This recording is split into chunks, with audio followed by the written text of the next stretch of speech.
They built a fence through my father's grave. Not a white picket postcard fence, not the kind you lean on with coffee and gossip.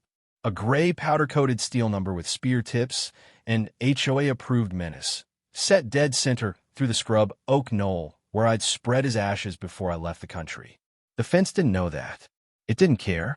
It ran true to a plat that said the line belonged here, which is the kind of lie that looks respectable when it's printed on bond paper and stamped with a seal. My name is Ethan Cole, 42, licensed land surveyor, civil engineer, director of field ops for a firm that now lists me as former staff.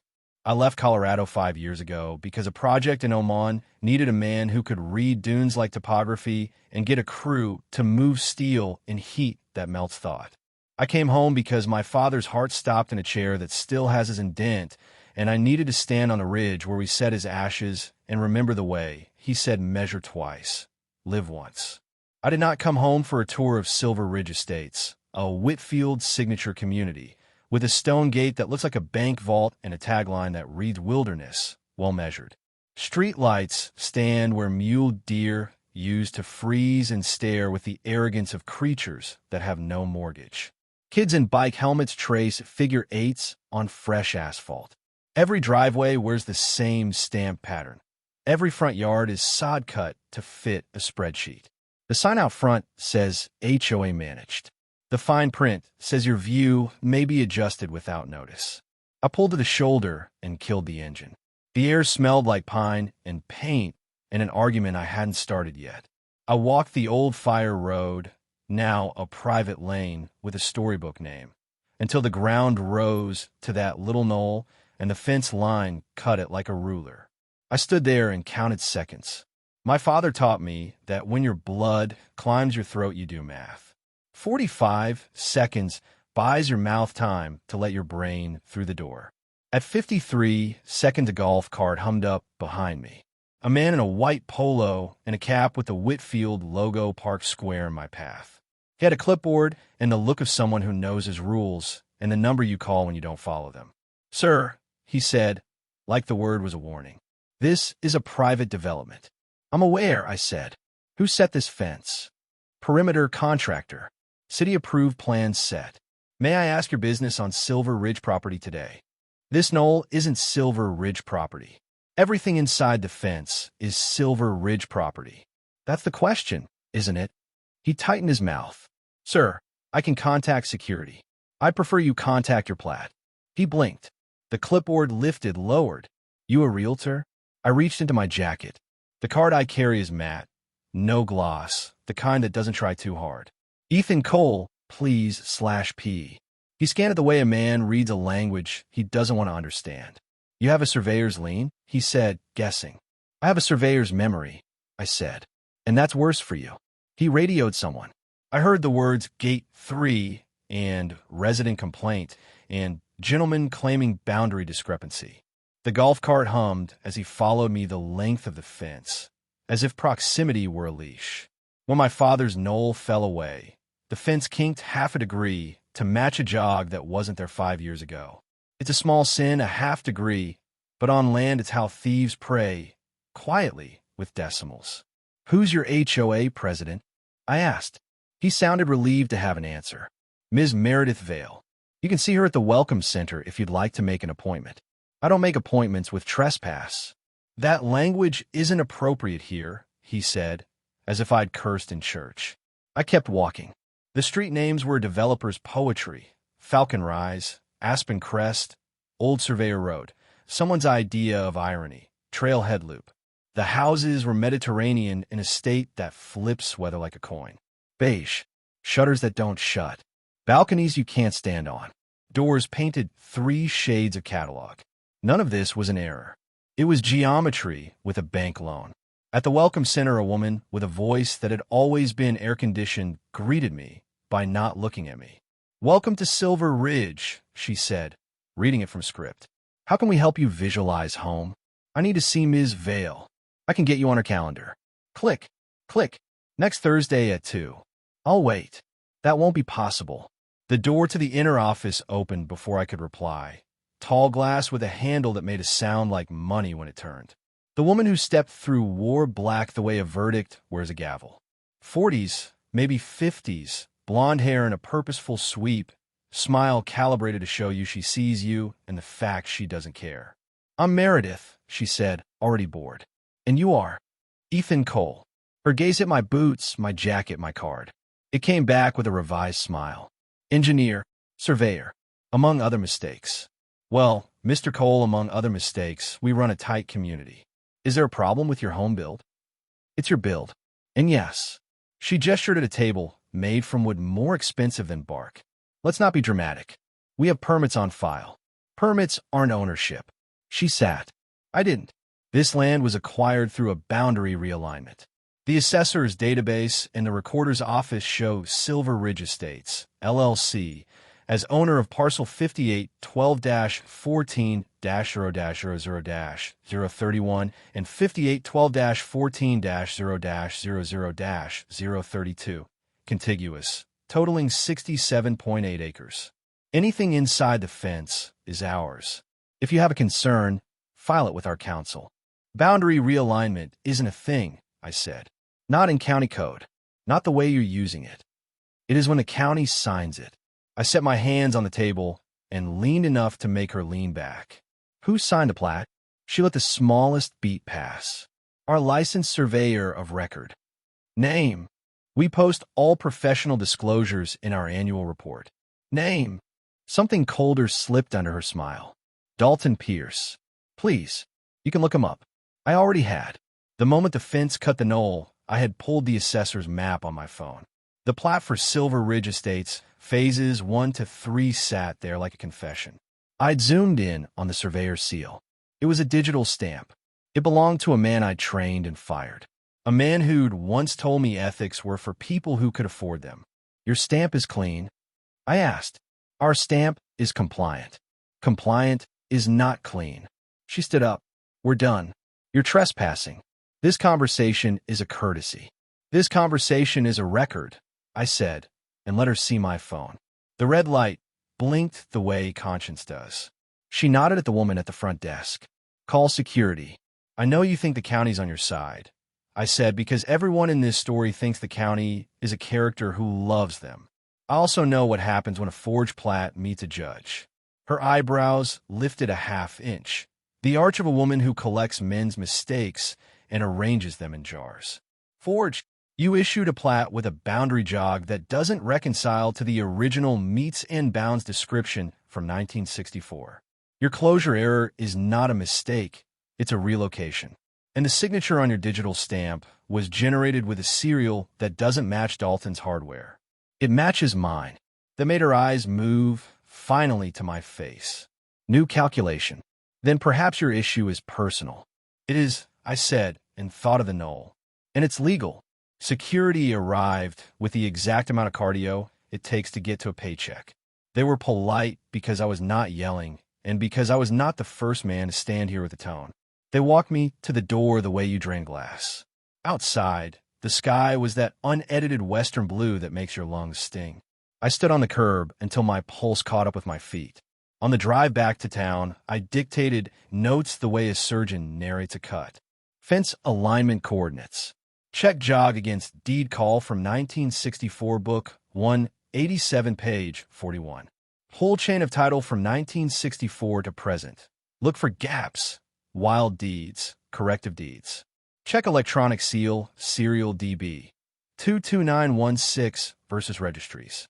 Dalton to cross-check on CO board site. Pull assessor parcels 5812-14-0-00-031 and -032. Compare to prior APNs. Note: marketing copy claims boundary realignment, non-code term. FOIA county approvals. Who and what attachments? Check builder. Whitfield Construction. Rochelle. HOA, Silver Ridge Community Association, President. Meredith Vale. Registered agent? Registered office? Delaware? Check if they filed in-state. Financing. Look for Whitfield Capital or a bank with a name like a mountain. When I ran out of notes, I tried to breathe. The breathing didn't help. The Boulder County Recorder's office used to smell like dust and coffee and boredom. Now it smells like a co-working space. They replaced the old book vault with a scanning station and desks that let you pretend your work is a lifestyle. The clerk behind the counter had a face that belongs to people who like rules for the way they make lines straight. Her badge said Ruth. Chain of titles search. I asked. Parcel number? She said, cheerful because she was about to solve something. I gave her both. I slid my father's deed across the counter with the kind of care you handle bones. Ruth's eyes softened when she saw the date and the signature. People in these offices remember names if the name's paid on time. My father, Daniel Cole, had the kind of handwriting you think you can hear. She typed, clicked, frowned. We have a recorded warranty deed from Silver Ridge Estates, LLC, to Silver Ridge Community Association for open space. We have plat approvals phases I through 3. We have a corrective affidavit for a boundary discrepancy. But your father's chain just stops. Stops where? An administrative merge, she said, making an apologetic face like a nurse before a needle. 2 parcels combined for assessment purposes during the boundary correction. There's no such thing without a deed. I kept my voice even. A merge is math, not ownership. She lowered her voice. Mr. Cole, I'm not supposed to say this, but sometimes when there's a development with pressure, the approvals are faster than the paperwork catches up. If you have a lawyer. I do. I lied because I knew the next sentence was easier to say to a man who sounds like he can pay. Have them request the full packet from planning and zoning. The approvals will be in there, including signatures. If something is irregular, that's where you'll see it. Who signed the plat approvals? I asked. She tapped. Deputy Planning Director, Tom Sutter. And the surveyor's statement was digitally signed by Dalton Pierce. And the county acceptance is, that's odd. It's a scanned image, not an original signature. I leaned in. Whose image? She turned the screen to me. I took a photo. The signature was Tom Sutter's, theoretically. The date was the week after a runoff election. That told me things. I thanked Ruth with a voice that tried very hard not to shake. Dalton picked up my call on the 3rd ring because guilt makes a man quick. He sounded like a bottle rolled under a couch. Ethan, he said, which was brave because my name tastes bitter when he says it. Been a minute. You stamped Silver Ridge. You saw that. He cleared his throat. It's all clean. You signed a jog into a deed call that was bulletproof before you were born. Administrative correction, he said, like he'd learned a new spell. The county wanted to reconcile historic encroachments. Which encroachments? Silence. Dalton, I said softer. Which encroachments? He exhaled. Look, man, I don't want trouble. You already have trouble. I'm just telling you where it lives. He tried a theory. You sold your dad's place, yeah? I saw a transfer pop months back. That transfer never happened. Well, then the assessor's database is wrong. The database is a mirror. What did you put in front of it? I stamped what the county cleared, he said, quick now, defensive. The county's acceptance is on it. Sutter's signature. If it's bad, it's on them. Sutter's signature is a scanned Dalton. He went quiet again. When he spoke, his voice was smaller. I signed what I was given. Then you signed a crime. That's a big word. It's the right size. He tried to laugh. It didn't live long. You still do that thing, he said. Will you talk like a judge in a movie? I do that thing where I tell the truth and wait for it to land. Click. He hung up. Confession concluded. I walked out into sun that made me squint like the truth. The courthouse steps felt steeper than they used to. Across the street, the coffee shop where we used to throw bid numbers at each other like knives had a new name and a menu that made espresso sound like therapy. I ordered something black and simple and watched a truck with the Whitfield Construction logo roll by. The driver checked his mirror, and the mirror checked me back. When you've done field work long enough, you measure the world with parts of your body. Your feet know the length of a tape. Your eyes know 100 feet and 1,000 without asking. Your hands know the weight of a steak pounder in the same bones they know grief. My feet took me back to the ridge that afternoon like I tied a string between us. I parked at the county trailhead because Silver Ridge had cameras at their gate, and I didn't want to be a face on their board. There's always a way around when you grew up before drones. I cut through juniper and rock, my boots finding the old deer track, and came up behind the fence where the slope makes a break. I crouched in a shadow of chokecherry and slid the palm of my hand under the lowest rail until my skin met the knoll. The dirt was dry and crumbly, and it stuck to my palm as if it recognized me. I closed my fist around it and felt the way memory becomes matter. I heard the hum of a golf cart long before I saw it. I stood. Two men in security uniforms like theater costumes rolled up to the fence.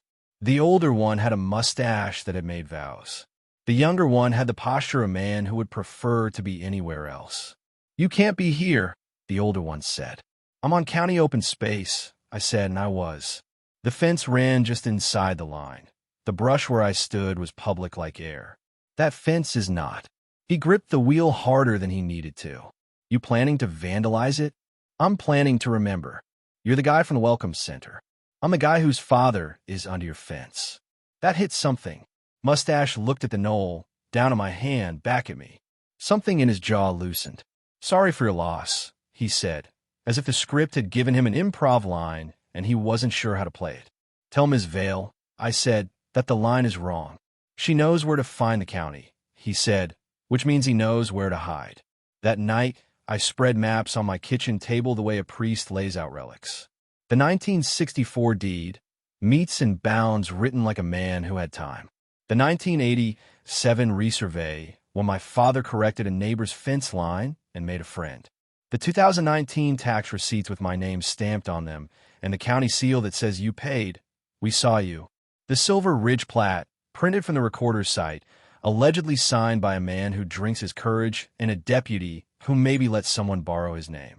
I ran a closure on the Silver Ridge boundary calls and compared it to the original deed description. The difference wasn't random.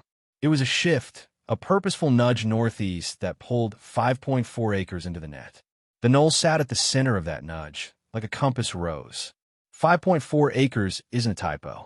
It's the difference between 67 homes and 70. Between a lender's approval and a lender's no. It's profit, spelled with a subtlety that fits on a survey, not a billboard. I opened my laptop and wrote 3 emails. To planning and zoning. A formal records request for the Silver Ridge application packet, including staff notes, public comments, sign-offs, environmental assessments, referral responses, and all communications with the applicant or their representatives. I use words like pursuant and statutory, and for the record. To the Colorado Board of Licensure for Professional Engineers and Professional Land Surveyors. A complaint regarding possible misuse of a licensed surveyor's digital seal, including a description of the mismatch in serials and the appearance of a scanned acceptance signature. To an attorney my father would have liked, but never needed. A woman named HOA Karen, who once made a pipeline company cry on the stand. Subject line: boundary dispute, forge plat, immediate consult. In the body, I gave her just enough facts to smell money and justice. I hit send on all 3 and stared at the screen until the blue light began to taste like metal. Then I drove to my father's house and sat in the driveway until the mountains turned the color of an old bruise. I didn't go in. I couldn't stand the air in there yet. The first response came at 8:11 the next morning. Planning and zoning acknowledged receipt and told me my request would be processed in the order it was received. I know those words. They mean we'll get to you when we decide you matter. The second response came at 9:37. The licensure board thanking me for my concern and assigning a case number that looked lonely. At 10:02, my phone rang. "Mr. Cole?" A voice with edges. "HOA Karen." "I'm grateful." "Don't be yet," she said. "Tell me why I should be angry." I told her the fence, the jog, the scan, the man I fired, and the woman who smiled like a blade. I told her the knoll and my father and the way 5.4 acres disappear when county says oops. She didn't interrupt until I mentioned the digital seal. "You're certain the serial doesn't match?" "Certain. And you can testify to the original meets and bounds." "I can testify in my sleep." "Good," she said. "Paper sounds. We're going to need more than righteous geometry. We'll need narrative. Juries don't eat decimals. They eat stories. Who's your villain?" "Pick one," I said. "The developer. The HOA. The county." "No," she said. "Pick one. The others become supporting cast." "Who sold the lie?" "Meredith Vale," I said, and let the name be a door. "Is she old money, new money, or the kind that prints money out of signatures, the kind that calls security and calls it governance. Then we draft a preservation letter today. Every document, every email, every text. We'll file for declaratory judgment on title and an injunction on any further encumbrance of the land. You will do nothing that lets them paint you as a crank. You will not post on social. You will not argue at their gate. You will not climb their fence, even in your head. I already climbed it in my head. Get back down, she said. We'll climb into their inbox instead. By noon, she'd send me a draft. Reading it was like hearing a knife learn to sing. We sent it certified to Silver Ridge Estates, LLC, to Whitfield Construction, to the Silver Ridge Community Association, to Dalton and his firm, to Tom Sutter at the county, to Whitfield Capital Group, because you always include the banker so they can start a sweat. At 2:15, my phone lit up with an unknown number. I let go to voicemail. A minute later, a text arrived. This is Meredith Vale. We received your letter. Please direct all future communication to our counsel. Any further presence near our residence will be considered harassment. I replied with a single sentence. All further communication will be filed with the court. At 4:30, the sheriff's office called.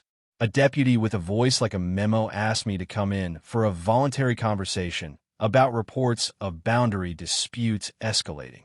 I scheduled it for the next morning, hung up, and sat very still because I could feel the machine waking up. It always wakes up slowly at first, yawning with emails and letters and polite requests. Then it remembers it has teeth. I slept badly and dreamed in line work. In the morning, the sheriff's building was cooler than the weather wanted it to be. The deputy assigned to me wore a tie that fought his shirt and had a nameplate that said Vasquez. He offered me coffee as if caffeine were a confession. Mr. Cole, he said, flipping a notebook open, we've received complaint from the Silver Ridge Community Association about a man matching your description trespassing, photographing residents, and making threats. I walked a public road, stood on county open space, and told the truth. They say you told their president you would see them in court in a threatening manner. I told their president I would see them in court. That is the opposite of a threat. It's a promise to follow rules. He tapped his pen. You have a dispute with them. I have a dispute with a plat that moved 5.4 acres because a banker liked their spreadsheet more that way. He blinked. That's very specific. I'm a very specific person. He tried to smile. Look, I don't understand land stuff. But we do get calls when folks start arguing at gates. Keep it civil. I am civil. They built on my father. He stopped tapping. The silence did something honest to his face. I'm sorry, he said, and meant it. But I know. If they call, you have to answer. If I breathe too hard near their sign, you have to knock on my door. Do your job. I'm doing mine. On my way out, he said, Mr. Cole. I turned. Why do you care so much? Most people would sell. I'm selling, I said. Just not cheap. By the time I reached my truck, Aisha had sent me a list of things to gather. Photographs of the fence line with stamped metadata. Copies of all tax receipts. Affidavits from any neighbor who remembers the old line. We build a record, she wrote. We don't build a scene. So I went to the only neighbor who remembers anything. His name is Harold Boyd. He's 81 and lives in a farmhouse that used to be the only light on this stretch of county road. He wears denim that has learned his shape and a belt buckle that could stop a bullet. He met me on his porch with a look that says I know missing land when I see it. Danny's boy, he said, and I nodded. You look like him when you're mad. Am I mad? I asked. You're holding your jaw like it's got a secret. He poured 2 lemonades that tasted like garden. I heard about the palace up the hill. Didn't stop it. Things don't stop anymore. They just change their names. You remember our line? Do I remember the sun? He laughed and coughed and waved me to follow. We drove his ATV up the old tractor path. Gnats bouncing off our faces like punctuation. At the knoll, he stopped and stared at the fence like it had personally failed him. Used to be a cottonwood right there. Lightning took it in '78. Your daddy moved the stones when he buried the dog. We drank Cornhusker beer, and your mama told us we were fools. He pointed with a hand that shakes only when it wants to. The line runs from that rock. No, the one behind it, down to the draw where the runoff cut that crease. I could walk in my sleep. We fixed Norris's fence post when he tried to steal 6 feet. Remember? I remember the fight. I said. I was 6. The beer tasted like a math test. Harold grinned. Danny's boy, he said again, like a benediction. You want me to tell a judge where the line is? I'll do it. I do. He squinted at the fence. You ready for their kind of fight? I'm their kind of fight, I said, and surprised us both. That evening, a drone buzzed the ridgeline like a gossip. It hovered long enough to make a man feel photographed. 2 minutes later, my phone dinged. A Nextdoor post forwarded by a friend who still opens that app. Does anyone know the man in the old blue Tacoma taking photos near Silver Ridge? We've had strange activity and want to keep our kids safe. A blurry zoom of my truck. Comments with the flavor of fear. Meredith didn't need to post the first one. She had people. I sent the thread to Aisha and got back a 3-word reply. Document. Don't engage. So I did what people who love the truth do when the truth is called creepy. I went quiet and I wrote. I wrote a memo for the court that described the metes and bounds like a story. Begin at the granite monument set in 1964, thence north 23 degrees, east 1,320 feet, to the point of a cottonwood that no longer stands but exists in memory and photographs, thence east along the ridge to the top of the draw. I attached the photos, old and new. I circled the fence kink that treats 5.4 acres like couch change. At midnight, after the house had made all its old man noises and gone still, I opened my father's ledger. He kept everything, gas receipts, hay bills, a note my mother wrote that says bring home peaches, we're out of summer. Between the pages of 1987, I found a photocopy of the boundary agreement with Norris, witnessed by Harold, notarized by a woman whose stamp expired the next year. The signature was my father's, careful and workmanlike.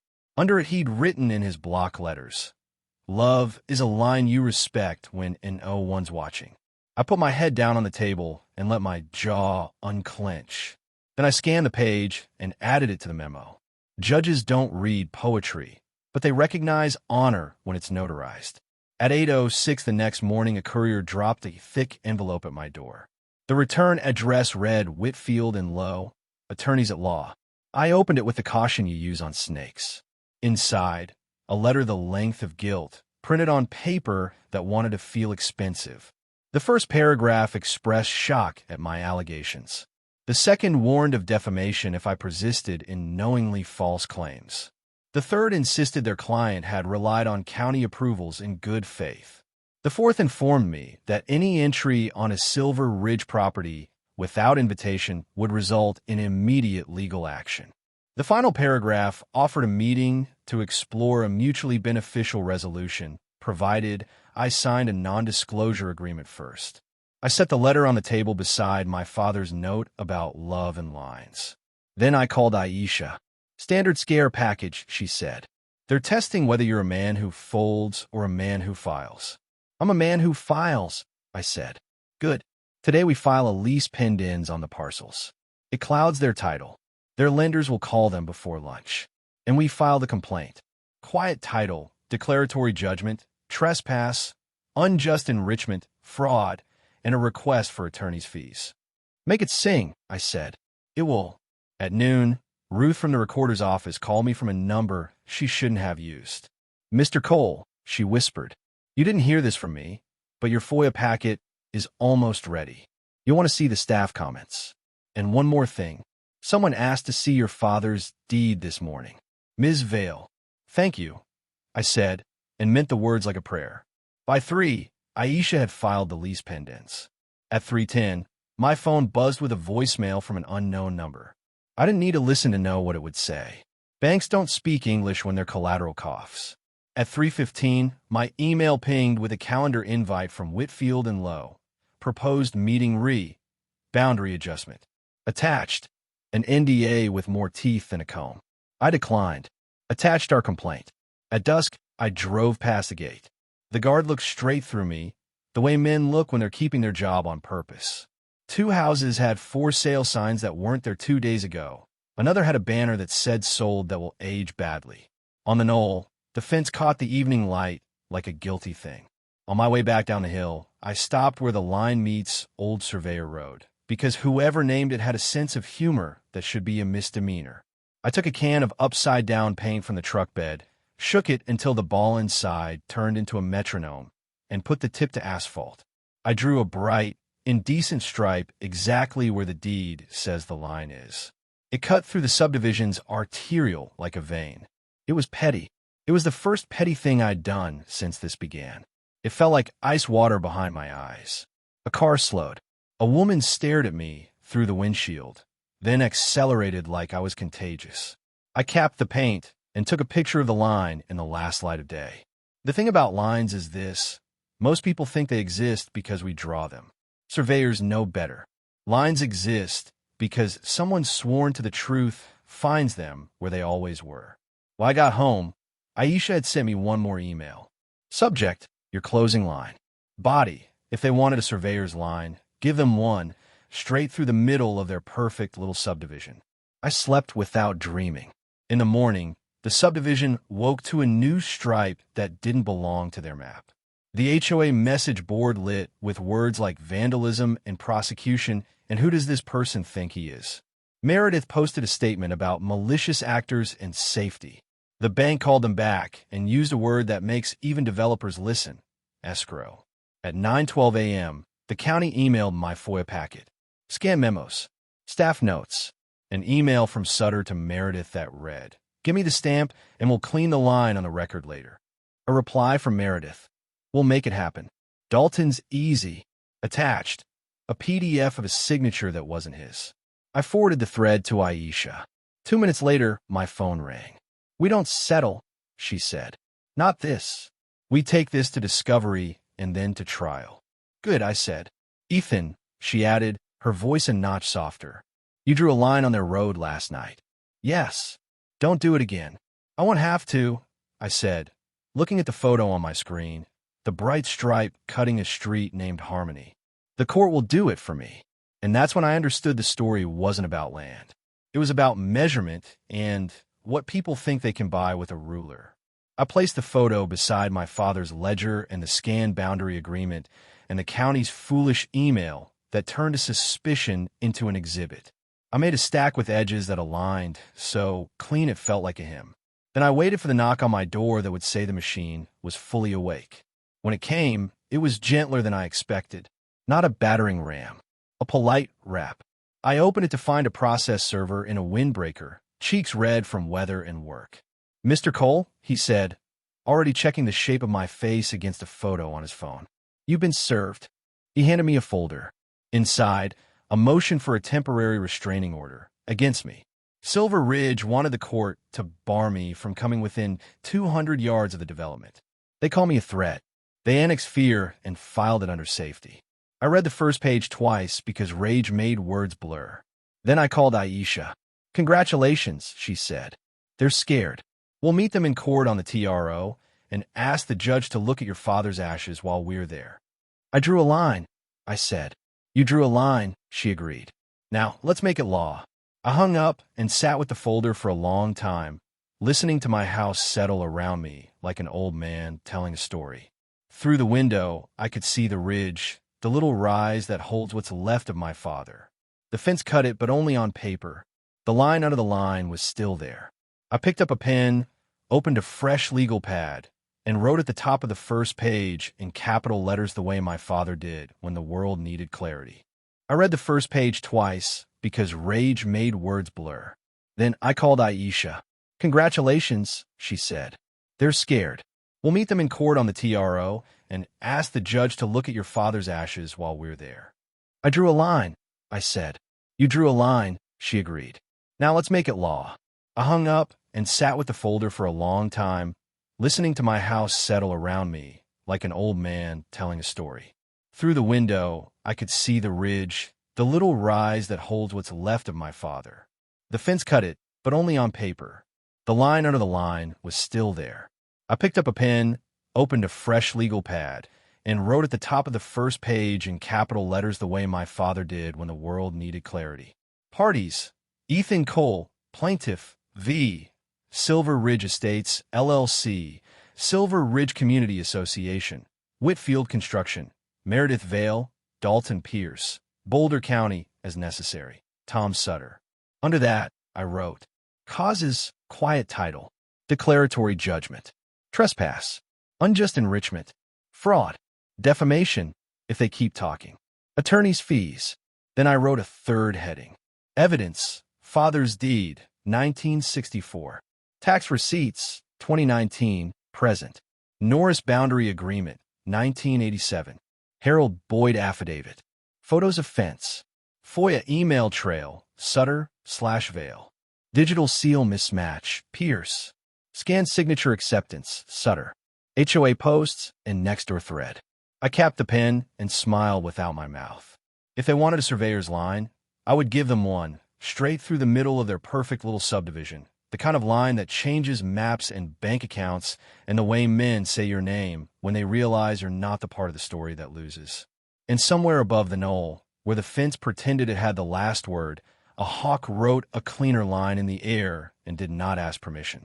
The process server's folder slept on my kitchen table like a tranquilized animal. Aisha said not to pet it. She also said we'd meet them on the TRO and asked the judge to look at my father's ashes while we were there. Court doesn't look like justice. It looks like carpet and clocks. The hearing was set for a Friday morning, Division 4, Judge Renata Mallory presiding, a woman rumored to read every comma like it owes her rent. Meredith arrived in a navy suit with shoulders that could hold a roof. Her counsel, a man whose haircut cost more than my tires, carried a binder that could double as a shield. 2 men from Whitfield Construction sat behind them like bookends. I took the front row with Aisha and a yellow legal pad I wasn't going to fill because the point today wasn't to speak. It was to measure. The judge took the bench and stared at us long enough to make silence feel like a reprimand. Silver Ridge went first. Their lawyer rose and started with words that smelled like lemon polish: safety, harassment, concern for residents, trespass, threat. He used my name as if it had teeth. The judge listened without blinking. When he finished, Aisha stood. "Your Honor," she said, and the room got smaller. They built a fence through a grave. The only thing Mr. Cole has threatened is to follow the law. The judge's eyebrows made a small inquiry. Aisha held up a photo. The knoll, the fence, the ash-gray soil. Then another. My paint stripe on Old Surveyor Road, bright and insolent across a developer's dream. He drew a line, Aisha said. So did they. One is on asphalt. One is on a forged plat. Silver Ridge objected to the word forged. The judge let the objection hang like laundry and asked a narrow question. Counsel, does your client dispute that the county's acceptance of the plat consists of a scanned image rather than an original signature? Their lawyer adjusted his tie. We relied on the county's process, Your Honor. That wasn't my question. Her tone could file its own motion. Is the acceptance a scanned image? Yes. Noted. She turned to Aisha. Ms. Khan, you are seeking what today? Denial of the TRO and an order preserving evidence. We'll be filing our quiet title and declaratory judgment actions regardless. But today we ask that Mr. Cole be allowed to stand on county open space, to photograph the fence line from public rights-of-way, and to breathe without being sued for exhaling. The judge looked at me like I was a specimen. Mr. Cole, she said, did you draw a line on the road? Yes, Your Honor. Don't do that again. I won't. I meant it. I'd have my petty. She glanced at the photos again, the knoll and the fence, a before and after without the before. TRO denied, she said. Silver Ridge's counsel swallowed neatly. Preservation order granted. All parties are to preserve every document, email, text, or note related to parcel boundaries, approvals, stamps, signatures, and communications with county officials. I will not be forgiving if anything goes missing. We set a scheduling conference in 14 days. Ms. Khan, submit a proposed order. Aisha nodded. Meredith didn't move. A muscle in her cheek tightened, then relaxed, the only sign she'd lost the first inch. On our way out, she turned enough to let her perfume hit me. This is a mistake, she said softly, as if she were breaking bad news about the market. I've made worse, I said. Doubtful. I smiled without being happy. I used to mentor Dalton. Something almost human fluttered across her face and was gone. We all outgrow teachers. Some of us outgrow our consciences, I said. Be careful which feels like progress. Aisha pulled at my sleeve before the words got ambitious. Discovery, she whispered. That's where we win or die. Discovery starts with paper and ends with people.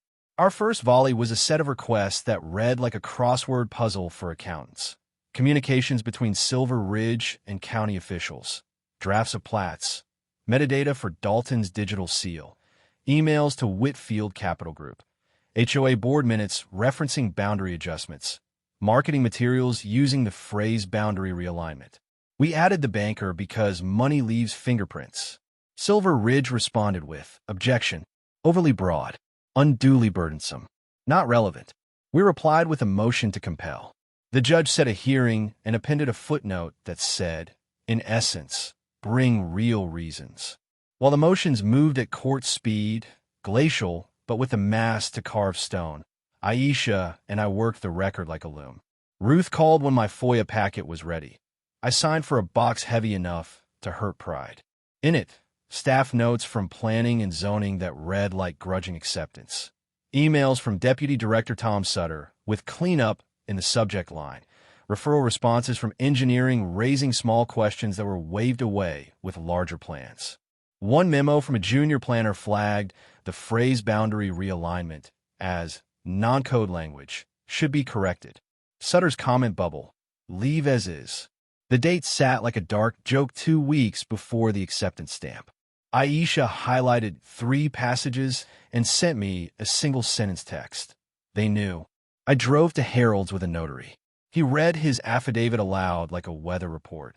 I, Harold Boyd, being of sound mind and poor timeline, do swear that the Cole property line has been where God and Danny Cole put it since 1964. The notary blinked. Sign here, she said, as if she'd heard worse. Dalton didn't answer my calls. He answered Aisha's letter with a lawyerly throat clearing that used distance like a shield. But a week after the TRO hearing, I got a text from a number I didn't know. Need to talk. Not on phone. Tire shop off 28th, tomorrow, 7 a.m. I sat in the parking lot at 6:45 with coffee that was more cigarette than drink. Dalton arrived late, hunched under a hoodie like a boy caught with a matches. He looked thinner. Guilt is a diet. I'm not wired, I said before each Saturday, but say less than you think you should. He nodded. They told me it was administrative. Sutter said the county needed the line cleaned up to match utilization, that we'd correct the record on the back end. Meredith used those words, clean up.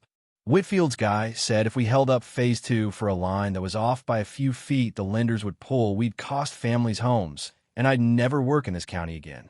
You stamped it, I said. I stamped it, he said. But the acceptance, Sutter didn't sign in front of me. Meredith sent me a PDF with the acceptance already on it. She said it was a placeholder to keep the PDF versions consistent. You kept the original file? He flinched like the question had hands. My firm keeps their own backups. IT said retention policy is 90 days for working files. Then they purge. 90 days, I repeated. Silver Ridge had been recorded 6 months ago. Dalton took a breath and held it like a secret. I printed a hard copy with metadata visible, and I put in a safe in my garage. I keep proof when my stomach knots. Why tell me? He stared past me at a mountain that wasn't listening. Because your father shook my hand when I got my license and told me a stamp is heavier than it looks. Because when I sleep, I hear that fence cut dirt. Because Meredith thinks she can rent the truth. And because if this explodes, I'm the one closest to the bomb. Bring the hard copy to Aisha, I said. If you're in the safe, you're in the safeness. He laughed, a tiny involuntary sound that meant he wished laughter were bigger. You always talk like that, only when I'm trying not to hit something. He nodded. I'll bring it. He didn't bring it that day. He brought it 2 days later. After a process, server knocked on his door with a subpoena and a look that said, "You're in the movie now." The document was grainy but clear. A PDF properties pane showing a creation date before the county's meeting, modified by a user named M. Vale, and a stamp layer with the name T. Sutter flattened into pixels.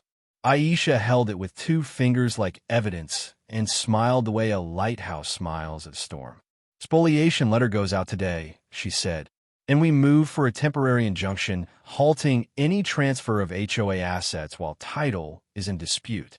Won't that panic the residents? I asked. It should, she said. Panic is honest. Honesty has enemies. Silver Ridge changed tactics.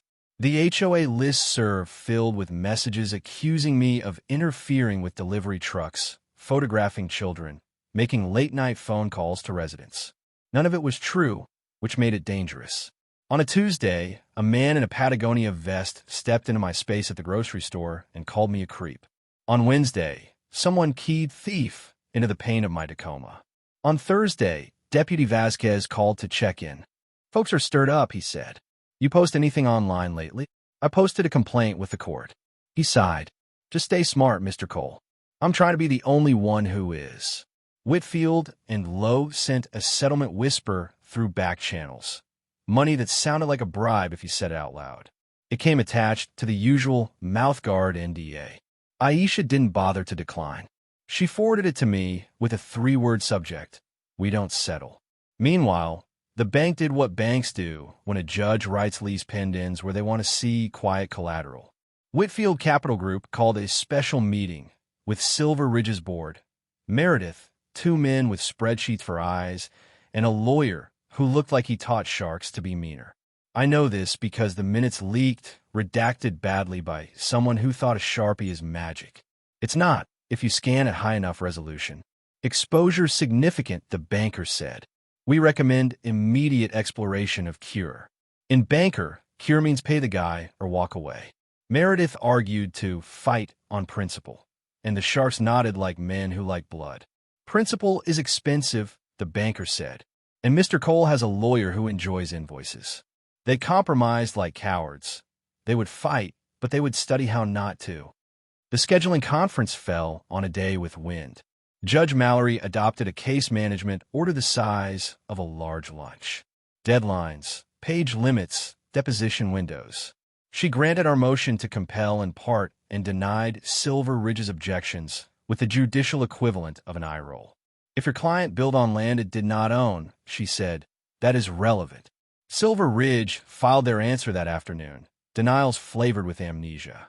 They also filed a counterclaim accusing me of slander of title and interference with contractual relations. In developer, that means you told the truth in a way that cost us money. Aisha drafted a reply that could cut stone. Telling the truth is not slander, she wrote. It is a public service. Depositions began. First up, Tom Sutter, Deputy Planning Director, his suit a half-size too optimistic. He swore to tell the truth in a tone that suggested he'd like to try the other thing. Aisha asked careful questions about process and timelines. He said, I don't recall often enough to make a nickname.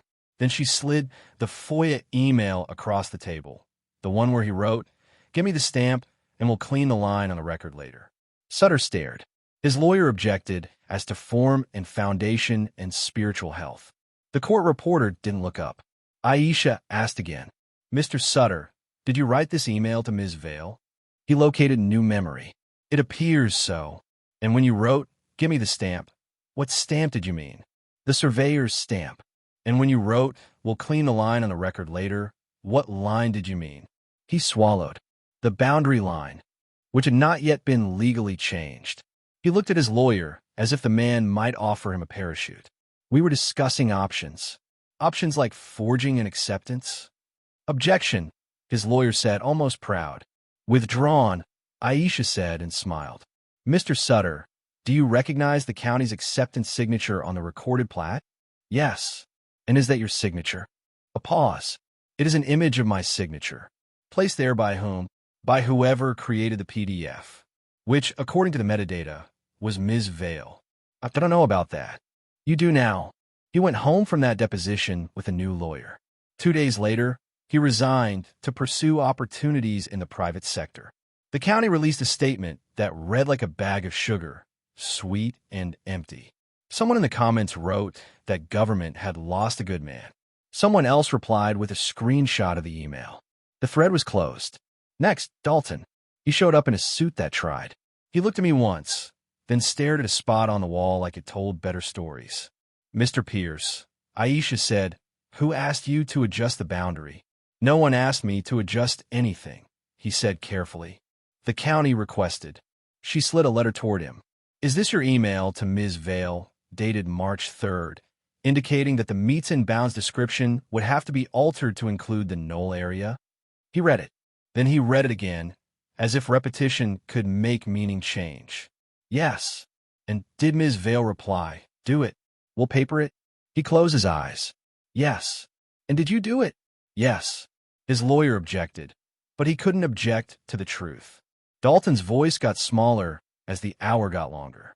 At one point, he looked at me like he wanted absolution. I couldn't give it. He'd stamped a theft. All I could give him was the chance to stop lying. The day after Dalton's deposition, a package arrived on my porch with no return address. Inside, a USB drive and a single sheet of paper that said Harmony in block letters. I booted an old laptop off the network, habit, and opened the files. Videos, timestamps at 2:11 a.m., 3:02 a.m., for 18 a.m. drone footage, shaky but steady enough for truth. A backhoe at night, moving the base of the fence on 3 lots along Harmony Lane. A man in a reflective vest directing the operator with furtive hand signals. A woman, Meredith by height and posture and the impatient set of her shoulders, pointing at stakes like a conductor off tempo. The fence posts shifted 8 inches inward. 8 inches is not a mistake. It is a hope with a welder. I sent the video to Aisha with a single line. They're moving the lie. She replied with 3 words. Judge. Emergency motion. We filed at 10:07 a.m. The judge set a hearing at 3 p.m. and ordered the defendants to show cause why sanctions shouldn't be imposed for violating the preservation order. I sat in the back and watched Meredith pretend surprise. A maintenance adjustment, her lawyer called it. Safety, he said again, as if the word were a spell. Judge Mallory looked at the video on a courtroom monitor and let the silence do her work. Then she imposed a temporary injunction against any alteration of physical improvements within 20 feet of the disputed boundary and ordered Silver Ridge to pay for a neutral survey to set temporary control points at the meets and bounds described in my father's deed. Until this court says otherwise, she said, the line is the line it has been since 1964. It felt like a verdict, even if it wasn't one yet. Outside, the wind had turned cold. Meredith stepped into it like she could freeze it back. You think this is over? She said. No, I said. I think it's measured. She leaned in close enough for me to see the line where makeup ends and skin resumes. You're costing families money. You sold them stolen sleep, I said. Return policy is complicated.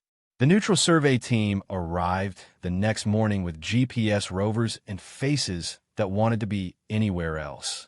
Men in orange vests set control points at the old deed corners, dropped monuments into earth that remembered them, and painted their own indecent dots across Harmony Lane. Residents watched from porches with arms crossed, as if posture were a shield. A child asked his mother why the men were drawing on the road. The mother said, because sometimes grown-ups forget where things go. Whitfield Construction parked a truck across from a knoll, doors open like a mouth that couldn't decide whether to speak or eat. The foreman stared as the surveyor pounded a temporary monument into the dirt. When the hammer hit steel, the sound traveled through the fence and into my chest like a name. That afternoon, my phone vibrated with a number I didn't have. I answered with the voice I use when I expect to regret it. Mr. Cole, a woman, hushed and hurried. Please don't say my name if you recognize it. I don't. I work at Whitfield Capital Group, she said. Compliance. We review loan files. I shouldn't be calling you. You are anyway. There's a memo you should have, she said. From Preston Whitfield to Ms. Vale. Subject line boundary incentive.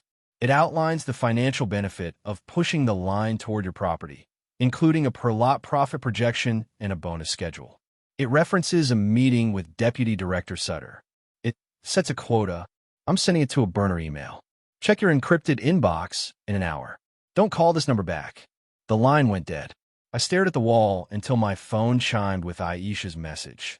If this memo is real, we're not just in civil court anymore. I opened the file when it arrived. The memo was written in the affable, bloodless language of men who do wrong and call it math. Boundary incentive. Phase 2, it said. Adjust northeast line to encompass Ridge Knoll. Adds 5.4 acres. unlocks 3 additional lots at $485,000 each. Increases lender comfort density and amenities. Bonus, $250,000 to SR Management if recorded within Q2. It listed a meeting with T. Sutter at Trailhead Coffee and included a bullet point under risks. Litigation, low. Potential PR, moderate. Solution, HOA narrative Safety/harassment to discredit any dissenter. I forwarded it to Aisha and to myself because you always make 2 copies of anything that feels like fire. Aisha's reply came fast.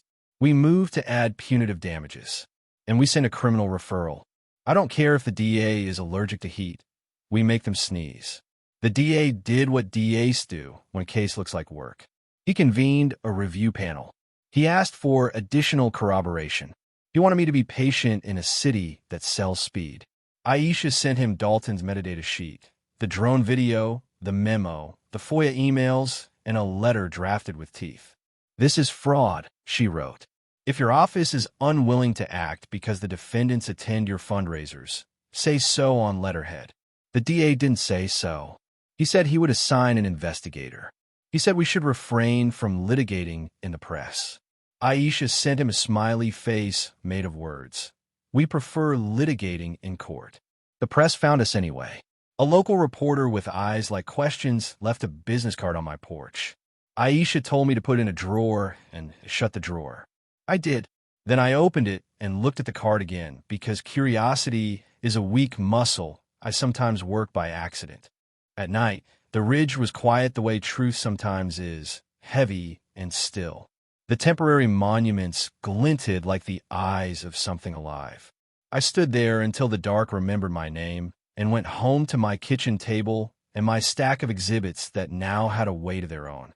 I opened my father's ledger to the page where he'd written about love and lines and traced the letters with a fingertip like the boy I used to be. Then I turned off the light and tried to sleep. I woke to hammering.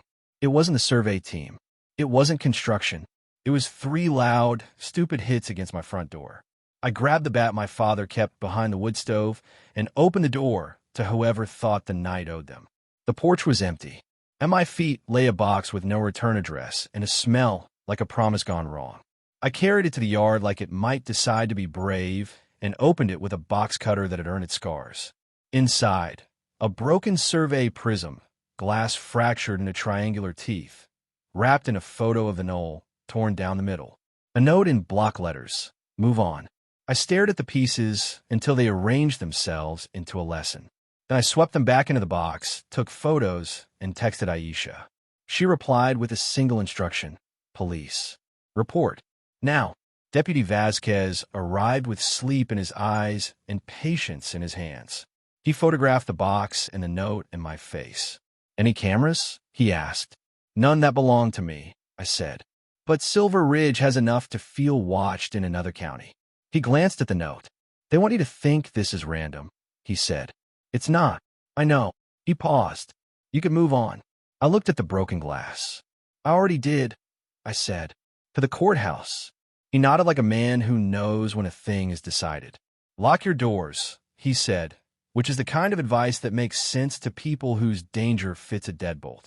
The next day, Silver Ridge's counsel filed a motion to disqualify Aisha for extreme rhetoric and trial by media. The motion contained screenshots of tweets she hadn't posted and quotes she hadn't said. Aisha's reply was a brief with the poetry filed off. The defense would like to try this case in places where facts are optional, she wrote. We prefer rules. Judge Mallory denied the motion from the bench without letting their lawyer finish his second sentence. We scheduled Meredith's deposition for the following week. She requested a delay for prior commitments. The judge granted her 48 hours and a warning. You don't get to reschedule the truth, she said. It's very busy. The night before Meredith's deposition, my phone buzzed with a message from Harold. Lights at the knoll. After midnight. 2 trucks. I drove without turning on the radio, parked short of the gate, and walked the deer path by memory. The ridge glowed with portable halogens. The kind you rent when you want to pretend the night is a mistake. Men in safety vests clustered near the fence line. One of them held a set of plans, as if paper could absolve him. I recorded from the shadow of the chokecherry, heart steady like a metronome set by anger. A figure in black stood at the center, arms folded, hair pulled back sharp enough to cut. Meredith. She pointed at a monument, shook her head, and traced a line in the air that moved the world 8 inches to the left. Maintenance, she said to the foreman. We're correcting maintenance. The foreman hesitated like a man who had once told his son to do the right thing and didn't know why that felt far away. But money is a language men don't mishear. He nodded. A horn sounded down the hill. Sheriff's cruisers, 2 of them, lights splashing blue on developer beige. Deputy Vasquez climbed out of the first car with the deliberate calm of a man tired of being used as a prop. Evening, he said. You all got a court order I should read? Hands went slack around tools. Meredith smiled in a way that could make wolves nervous. Officer, she said, we're conducting routine HOA maintenance. He pointed at the temporary monument. Routine doesn't touch that. Who called you? She asked, looking past him into the dark like she could conjure my shape there. I read dockets, he said. Judge Mallory's injunction came across my desk. Looked important. She swallowed a sentence.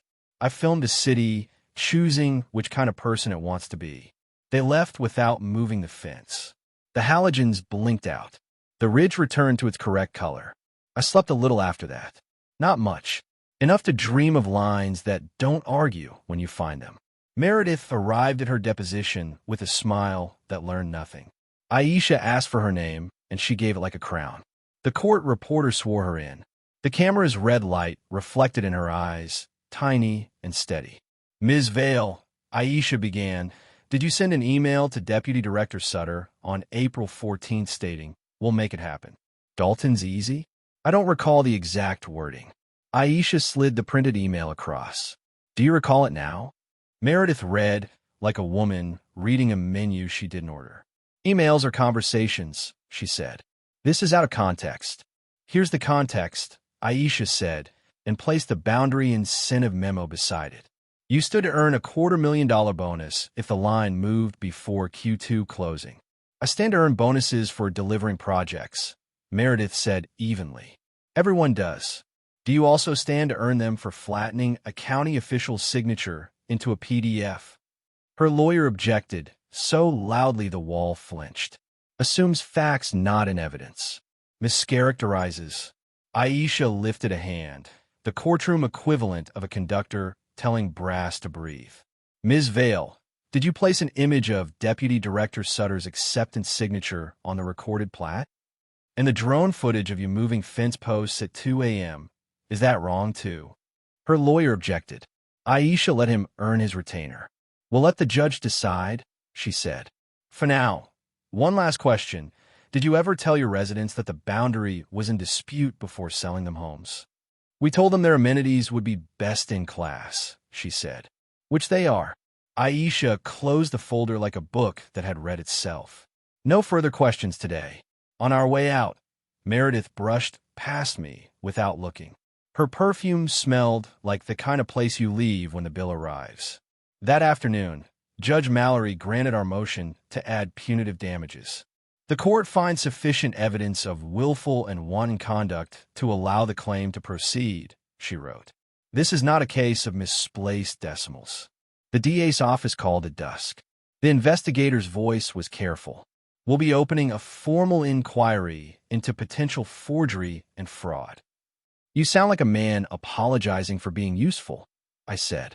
He laughed once. Maybe I am. The HOA posted a notice that evening.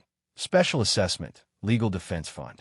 Residents were asked to contribute to protect our community from baseless attacks. Someone leaked the letter to the reporter with the eyes. The headline the next morning invented itself. HOA asks families to fund defense in boundary fraud case. The comments broke into tribes. Those who believed in maps, those who believed in beige. I drove up to the ridge at noon with Harold's affidavit in my glove box and the neutral survey's control points like a dotted prayer across the landscape. Children rode bikes across my paint stripe, the wheels turning my line into a story shorter than it had been. A man watering his perfect square of sod nodded at me without invitation. You're the line guy. he said. I am. My house backs to the fence, he said. If this goes your way, what happens to us? You get a chance to buy from the right owner, I said. Or your HOA gets to negotiate with a man who doesn't like what they did. He looked at the fence, then down at his shoes. Already put a swing set in, he said. My kid loves it. Swings can move, I said. Lines can't. He nodded like a person resigned to gravity. Good luck, he said, which is what people say when they mean, I hope the world embarrasses me less than it should. As I turned to go, a courier climbed out of a Prius with a helmet on his head and a frown on his mouth. Ethan Cole, he asked, held out a manila envelope and jogged away like he owed someone a race. Inside, a single page, handwritten in block letters. Check your email. No signature. No logo. My phone buzzed in my pocket at the same time, a new message from an address I didn't recognize. County server dump. Sutter. Look at folder Ridge Clean. A link followed, salted with risk. I drove home with my pulse outpacing the truck. Opened the file on the burner laptop. A directory tree bloomed. Names like Sopranos. Ridge Clean, stamps, acceptance, Harmony Night. Inside Ridge Clean were drafts. PDF after PDF, each with small adjustments. A move call here, a nudged monument there. In one, a comment bubble from M. Vale. Liability if we leave it this way. Reply from T. Sutter. Unless someone like Cole shows up. Another from a user named P. Whitmore. Get it recorded. We'll handle fallout. I forwarded everything to Aisha and then sat very still because there's a kind of stillness that comes only when a story skeleton appears under the skin. Aisha called without hello. We move for sanctions. We move for a preliminary injunction. We move to request the appointment of a special master to oversee all physical changes to the site. And we call the DA again with the word conspiracy on our lips. What about the residents? I asked because it had become the question that chewed behind my teeth. We propose a pathway, she said. Court-supervised settlement options that let them buy their homes from you at fair market value minus damages, or rescind their purchases entirely with Whitfield making them whole. We write it so clearly the bank's lawyers can read it even when they're pretending not to. And Meredith? She'll try to get ahead of this, Aisha said. She'll announce a comprehensive solution that sounds like charity. She'll ask the court for a stay to limp toward resolution. We remind the judge about the 2 a.m. fence. Judges don't like liars who work nights. I exhaled something like relief and something like grief. Part 3, I said, and surprised myself. What's it called? Aisha didn't hesitate. The offer. Outside, the mountains held their line the way only rock can. On my table, my father's ledger lay open to a page with a grease spot and a note in his square hand. Remember the corner, and the rest remembers itself. I put my palm over the words until warmth turned paper into presence. My phone chimed again. A message from the reporter with eyes. Off the record, Whitfield Capital is pulling their line. Silver Ridge is floating an equitable solution to the HOA. They're calling it a win-win. Want a comment? I typed, deleted, typed again. No comment, I wrote. The court will draw the line. And because I couldn't help myself, I added one more sentence I hadn't earned yet. Make sure your readers know there's a grave under that fence. The cursor blinked. The mountains didn't. The line held. They called it a settlement. I called it a receipt. The email came from Whitfield and Lowe with a subject line that could have been a wedding invitation. Mutual resolution proposal. It offered $3 million, confidentiality, and no admission of wrongdoing. The money looked like salvation to anyone who hadn't measured what was stolen. Aisha read it twice, once as a lawyer and once as a woman who has seen the price of silence. They think you'll take the check, she said. They think I'm tired. I answered. They're half right. She slid the offer back across the table. If we accept, they keep their houses, their board seats, and their story. If we refuse, we keep the truth and a trial date. Then let's keep the truth. The next morning, Meredith Vale called my cell herself, her voice brittle with performance. Ethan, can we speak as adults for once? We've been speaking as species so far, I said. She ignored the line. You've made your point. The bank's nervous. My investors are leaving. The HOA is in chaos. What you're doing helps no one. Take the offer, walk away, and rebuild somewhere else. And the grave. What? My father's ashes under your fence. Do I rebuild that too? She exhaled a sound between a sigh and a threat. You win, the residents lose. You really want 96 families evicted? I want 96 families to know who lied to them. Her tone hardened. You're a vindictive little man playing hero. Heroes are for movies. I'm just a guy who read the fine print. She hung up. The silence that followed felt clean. The court set trial for mid-May. The DA filed criminal charges in March. Forgery, fraudulent real estate filing, and conspiracy to commit theft by deception. Preston Whitmore fled to Arizona and surrendered a week later when the press found him by his pool. Tom Sutter hired a defense lawyer who looked like a tired accountant. Meredith was booked, fingerprinted, and released on bail the same day. The mugshot didn't flatter her. Truth rarely does. Reporters camped outside the courthouse. They called me the man who sued a subdivision and treated the case like a morality play for people who read headlines between ads. I kept quiet. Aisha told me silence photographs better than outrage. Inside the courtroom, evidence spoke in a language the jury understood. Numbers, metadata, bank transfers. The boundary incentive memo projected 10 feet high. Dalton's testimony that he had been told to paper it. The drone video of midnight fence shifts. Aisha's closing argument was a geometry lesson wrapped in justice. Land is not opinion, she told the jury. You don't own it because you build on it. You own it because you respect the lines that were there before you. Mr. Cole didn't draw a new line. He remembered the old one. Meredith's lawyer tried sympathy. A paperwork error, he said, a misunderstanding magnified by resentment. But when he showed the jury a blown-up photo of the fence cutting across the knoll, the room went still. Even the bailiff shifted in his seat. Judge Mallory read the verdict without theatrics. The court finds in favor of the plaintiff, Ethan Cole, on all counts of quiet title, declaratory judgment, trespass, and fraud. The land known as parcels 5812-14-0-00-031 and 5812-14-0-00-032 is hereby confirmed in fee simple to Ethan Cole. The defendant's counterclaims are dismissed with prejudice. Damages are awarded in the amount of $4,200,000, plus attorney's fees. She looked over the rim of her glasses. And Mr. Cole, please don't paint on roads again. The courtroom laughed.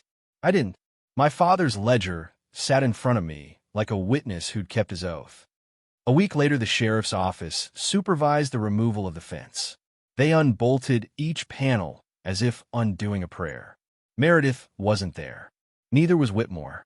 A few residents watched from their porches, kids perched on bikes, eyes wide. When the final post came free, I picked up a handful of soil and let it fall through my fingers. It smelled like metal and rain and something ending. Aisha joined me on the ridge. What now? She asked. I don't want to be a landlord, I said. You could sell. I could, I said, or I could draw a better map. So I did.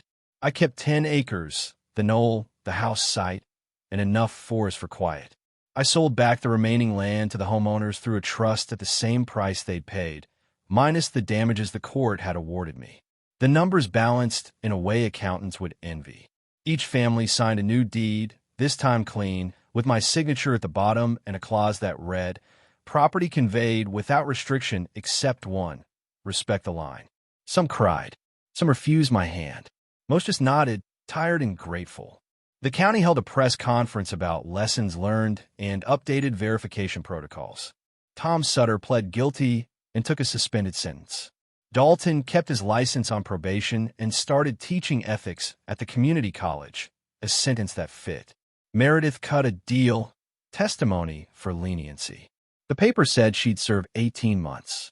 The photo showed her walking into the courthouse in gray instead of beige. Aisha got 3 new clients before the month was out. You're good publicity, she said. I'm expensive publicity, I replied. She laughed. So was justice. Summer came early that year. Grass covered the scars where the fence had been. I built a small bench on the knoll, just wooden bolts, facing west. On the plaque beneath it, I engraved the words my father wrote in 1987. Love is a line you respect when no one's watching. Sometimes, when the wind moves through the pines, I hear metal settling and think it's the sound of the world correcting itself. The day the new plat's recorded, Ruth from the recorder's office called. "You want to see this?" she said. I drove into town and watched as she stamped the pages. Book 612, page 203, and slid them across the counter. My name looked out of place among the typed precision, human handwriting on a map that had forgotten what it meant to be touched. "It's official now," she said. "It was official when my father signed it," I said. "This is just paperwork catching up." She smiled the way clerks do when they secretly root for someone. "You gave this town a story." "I gave it homework," I said, but I smiled too. That night, I sat on the bench until the light went blue. The subdivision below glowed soft, windows blinking like a city trying to apologize. Somewhere a child laughed. Somewhere else a hammer hit wood. Life resuming. Aisha had told me once that every case ends twice, once in court, once in the person who fought it. She was right.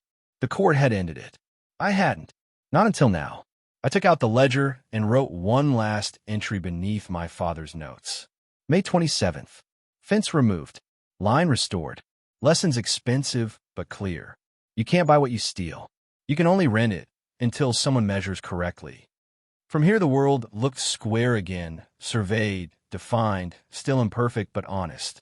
I thought about the men and women who would wake tomorrow and mow their little rectangles of lawn without knowing the arguments buried beneath them. That was fine. Lines aren't for worship. They're for guidance. When the wind shifted, it carried the scent of pine and cut grass and, faintly, of pipe tobacco and WD-40. My father's smell. I whispered to the air, "It's measured, Dad." And for the first time since the fence went up, I believed it.